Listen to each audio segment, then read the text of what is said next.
നിയമാവർത്തന പുസ്തകത്തിൻ്റെ ആമുഖം. നിയമാവർത്തനം എന്ന പേരും ഗ്രന്ഥത്തിൻ്റെ ഉള്ളടക്കവും തമ്മിൽ കാര്യമായ ബന്ധമില്ല. പരമ്പരാഗതമായി നൽകിപ്പോന്നിട്ടുള്ള ഈ പേര് തെറ്റായ ഒരു വിവർത്തനത്തിൽ നിന്ന് ഉത്ഭവിച്ചതാകാനാണ് സാധ്യത. ഇസ്രായേലിൽ ഒരു രാജാവ് ഉണ്ടാകുന്ന അവസരത്തിൽ അദ്ദേഹം ലേവ്യരുടെ അധീനതയിലുള്ള ദൈവിക നിയമപുസ്തകത്തിൻ്റെ ഒരു പകർപ്പുണ്ടാക്കി സൂക്ഷിച്ച് തദനുസരണം ജീവിക്കാനും ഭരിക്കാനും പരിശ്രമിക്കണം എന്ന് നിയമാവർത്തനം 17:18 നിർദ്ദേശിച്ചിരിക്കുന്നു. ഈ നിർദ്ദേശത്തിലെ പകർപ്പ് എന്നർത്ഥമുള്ള ഹീബ്രു പദം നിയമാവർത്തനം എന്നാണ് ഗ്രീക്കിലേക്ക് വിവർത്തനം ചെയ്തത്. അതിൽ നിന്നാണ് നിയമാവർത്തനം എന്ന പേര് ഈ ഗ്രന്ഥത്തിന് ലഭിച്ചത്. ഭാഗികമായി നിയമത്തിൻ്റെ ആവർത്തനം കാണാമെങ്കിലും ചരിത്ര സംഭവങ്ങളുടെ വിലയിരുത്തലും സീനായ് ഉടമ്പടിയിലെ കൽപ്പനകളുടെ വിശദീകരണവും നിയമത്തിൻ്റെ പുതിയ വ്യാഖ്യാനങ്ങളും ഈ ഗ്രന്ഥത്തിൽ കാണാം. പ്രസംഗശൈലി അത്യന്തം പ്രകടമാണ്. ദൈവവുമായി ഉടമ്പടി ബന്ധത്തിലേർപ്പെട്ട ജനം ആ ബന്ധത്തിൻ്റെ വിശുദ്ധിക്കൊത്ത് ജീവിച്ചില്ല.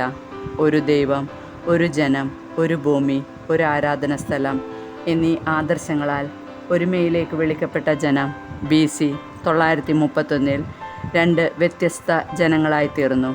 കലഹങ്ങളും വിഗ്രഹാരാധനയും നിമിത്തം ദൈവം താൽക്കാലികമായി അവരെ കൈവിടുകയും അവർക്ക് കഷ്ടതകൾ വരുത്തുകയും ചെയ്തു. വിപ്രവാസത്തിൽ നിന്ന് തിരിച്ചു ചെല്ലുന്ന സമൂഹത്തിന് ഈ ദുരന്തങ്ങൾ സംഭവിക്കാതിരിക്കണം. അതിനുവേണ്ട നിർദ്ദേശങ്ങളും നിയമങ്ങളുമാണ് ഈ ഗ്രന്ഥത്തിലുള്ളത്.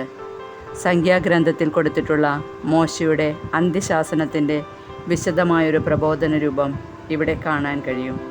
നിയമങ്ങൾ ലംഘിച്ച ഇസ്രായേൽ ജനത്തിന് മൊവാബിൽ വെച്ച് മോശ തന്നെ നൽകുന്ന അന്ത്യശാസനമായിട്ടാണ് ഈ പ്രബോധനങ്ങൾ അവതരിപ്പിച്ചിരിക്കുന്നത്.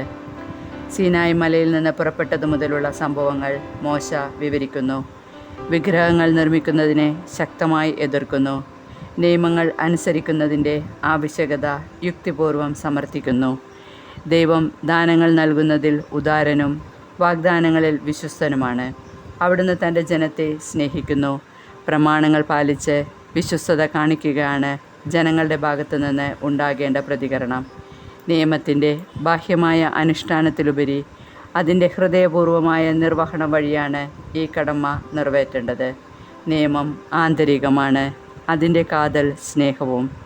ക്രിസ്തു ഏറ്റവും അധികം ഉദ്ധരിച്ചിട്ടുള്ള പഴയ നിയമഗ്രന്ഥം നിയമാവർത്തനമാണ്.